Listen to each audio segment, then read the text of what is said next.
Hello students. So today's class topic will be perk visits. अब सबसे पहले question उठता है what is perk visits? Perk visits क्या होता है? So perk visits are essentially the extra benefits or the privileges that an employee receives from an employer over and above the basic salary allowances etc. They are considered as a part of employee's overall compensation package. It means कि जो आप लोगों को basic salary या allowances part जो हमने इससे पहले किया उसके अलावा कोई फैसिलिटीज़ मिलती है या किसी भी तरह की सुविधाएं आपको दी जाती हैं जो एक तरह से बेनिफिट्स हैं या प्रिविलेजेस जैसे कह सकते हैं फ्रॉम द एम्प्लॉयर और वो एम्प्लॉय को मिलता है तो वो भी एक पार्ट ऑफ सैलरी गिना जाता है पर उसकी टैक्सेबिलिटी कैसे होती है वो आज की क्लास में हम पढ़ेंगे। नेचर क्या रहता है पर्क विजिट्स का? ज़रूरी नहीं है कि हर एक पर्क विजिट जो बेनिफिट्स है आपको मॉनेटरी फॉर्म में हो, कोई नॉन मॉनेटरी फॉर्म में भी हो सकता है, जैसे सर्विसेज होंगी, फैसिलिटीज़ होंगी। टैक्सेबिलिटी भी यही रहती है कि ये सारे पर्क विजिट्स टैक्सेबल नहीं होते। हमारे पास बेसिकली 3 टाइप के पर्क विजिट्स रहेंगे। एक जिसमें taxable for all the employees, सभी एम्प्लॉयज़ के लिए टैक्सेबल है रिगार्डलेस कि आपकी सैलरी और पोजीशन क्या है। दूसरे होते हैं taxable for only specified employees. Specified employees हम किसे कहते हैं? कंपनी के जो डायरेक्टर होगा कंपनी का या उसका कंपनी में प्रॉपर इंटरेस्ट है या उसकी मॉनेटरी सैलरी जो है वो 50,000 से ज़्यादा है, ठीक है, सर्टेन लिमिट जो अभी रिमूव कर दिया गया है, it is for all. Now third is tax exempted perquisites, मतलब जो टोटली एग्जम्प्टेड है इररिस्पेक्टिव ऑफ एनी कंडीशन।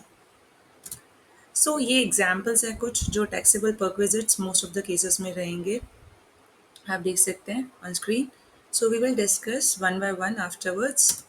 ये होता है टैक्स एग्जम्प्टेड, जिसमें आता है मेडिकल फैसिलिटीज या रीइंबर्समेंट पर उसमें लिमिट है, फिर use of laptop and computers, refreshments, telephone, mobile, employees contribution to RPF, ये कुछ सर्टेन है लेकिन इसमें भी लिमिट्स हैं। We will do it in the latter part.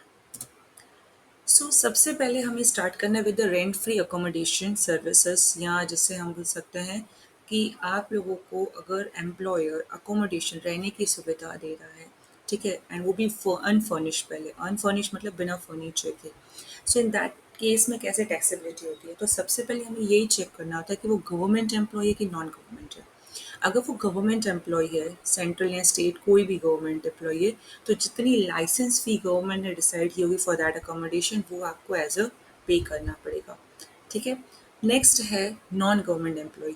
अगर नॉन गवर्नमेंट एम्प्लॉय है तो हमें ये चेक करना पड़ेगा वो जो अकोमोडेशन है, जो रहने के लिए जो सुविधा दी गई है, वो जो घर है, ठीक है, वो ओन किया हुआ है बाय द एम्प्लॉयर या वो भी आपको हायर या लीज बेसिस पे लेके दिया है उसने। अगर वो एम्प्लॉयर का ओन किया हुआ है, खुद की उसकी मालिकी है उस चीज़ के ऊपर, तो हमें क्या चेक करना है कि वहाँ की पॉपुलेशन कितनी है, जिस एरिया में वो घर है, अकोमोडेशन है, ठीक है। सो उसके अकॉर्डिंग हम उसको टैक्सेबल करेंगे। According to 2001 census, that is like अभी अपडेट हुआ है 2023 में, 1 सितंबर 2023 से ये एप्लीकेबल है। इससे पहले क्या था? इससे पहले ये था कि अगर पॉपुलेशन 10 लाख से कम है तो 7.5% टैक्स सैलरी का टैक्सेबल लगाएंगे। अगर 10 लाख से 25 लाख है तो आप 10% सैलरी का टैक्सेबल गिनेंगे, और अगर 25 लाख से अप है तो आप उसका 15% सैलरी का टैक्सेबल करेंगे। लेकिन अगस्त 18 को न्यू नोटिफिकेशन आया by CBDT, central board of direct tax, जो 1 सितंबर 2023 से एप्लीकेबल है, और उसके अकॉर्डिंग हमारी पॉपुलेशन का क्राइटेरिया अब हमने 2001 सेंसस के हिसाब से ले लिया, जिसमें क्या है कि अगर पॉपुलेशन अप टू 15 लाख तक है तो आपका 5% सैलरी का टैक्सेबल होगा। अगर पॉपुलेशन 15 लाख से 14 लाख तक है तो दैट के 7.5% तक लगेगा, और अगर 40 लाख से ज़्यादा है सैलरीज, सॉरी, पॉपुलेशन है, तो सैलरी का 10% टैक्सेबल होगा, ठीक है। अब दूसरा केस कि अगर एम्प्लॉयर आपको हायर बेसिस पे लेके दे रहा है, ठीक है, सो इन दैट केस जो एक्चुअल रेंट आप पे कर रहे हैं और जो 10% सैलरी का होगा उसमें से जो लोअर होगा वो टैक्सेबल है। अब बात होती है कि आप बार बार मैम कह रहे हैं कि salary, so what do you mean by salary over here? तो सैलरी में क्या क्या बातें आएंगी जो ऊपर लिखा हुआ है पैराग्राफ में, कि सैलरी में बेसिक पे आएगा, डियरनेस अलाउंस आएगा अगर वो रिटायरमेंट बेनिफिट के लिए है, bonus, commissions, all the taxable allowances और मॉनेटरी बेनिफिट्स, लेकिन परक्विजिट्स के अलावा। और एम्प्लॉयज़ कंट्रीब्यूशन टू पीएफ, तो ये सारी चीज़ें जो टैक्सेबिलिटी में आती हैं, ठीक है, it will be considered. So basically जो हम कंसिडर करते हैं वो है बेसिक पे plus taxable allowances plus GNS allowance for retirement benefit bonus commission etcetera. Next आता है अनफर्निश्ड हाउस। एक बार आ गया अनफर्निश्ड हाउस, मतलब आपको जो रहने के लिए सुविधा दी गई है, कर दिया गया है, वो बिना फर्नीचर के मान लेते हैं। लेकिन अगर फर्नीचर दिया गया साथ में तो उसकी टैक्सेबिलिटी अलग हो जाएगी। कैसे? पहले आप अनफर्निश्ड अकोमोडेशन कैलकुलेट करोगे, जो टैक्सेबिलिटी रूल्स हैं उसके हिसाब से। फिर अगर वो फर्नीचर उसने खरीद के दिया है, ठीक है, which is own by an employer, so in that case आप उसका 10% ऐड कर दोगे टैक्सेबिलिटी में। लेकिन अगर वो रेंट एक्चुअल हायर बेसिस पे दिया गया तो एक्चुअल हायर चार्जेस जो वो पे कर रहा है वो आप उसमें डाल दोगे अनफर्निश्ड अकोमोडेशन की टैक्सेबिलिटी में। और फिर जो टोटल मिलेगा उसको हम कहते हैं फर्निश्ड अकोमोडेशन, मतलब विद फर्नीचर।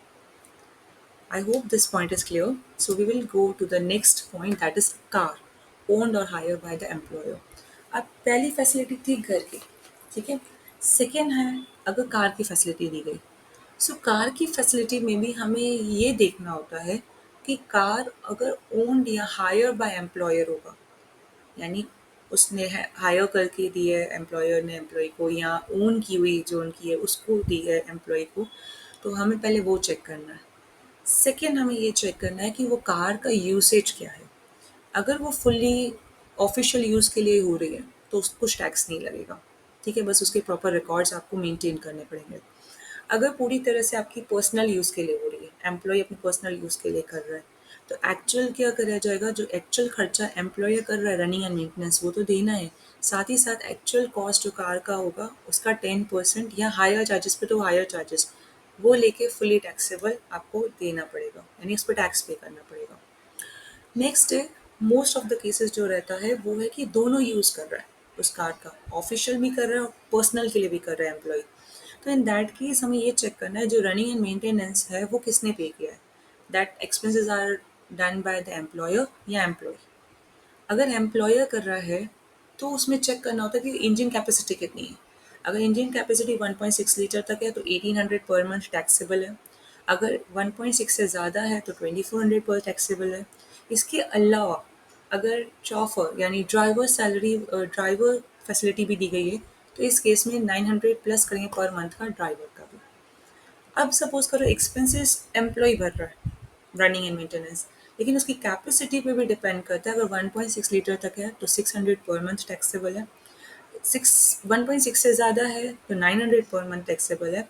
और अगर चौफर या ड्राइवर की फैसिलिटी दी है तो इस केस में भी 900 पर मंथ टैक्सेबल रहेगा। लेकिन ये कब होगा, जब कार ओन या hired by the employer.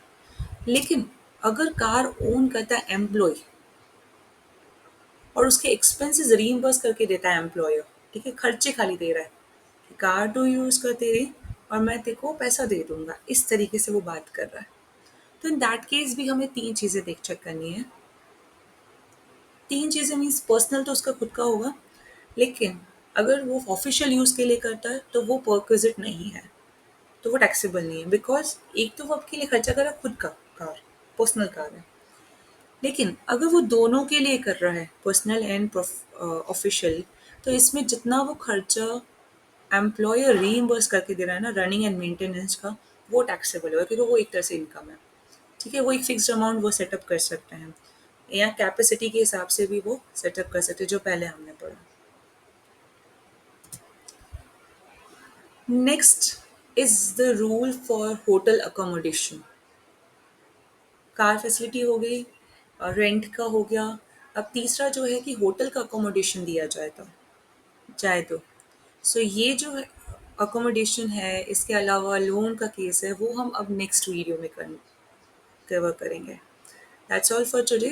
Thank you everyone.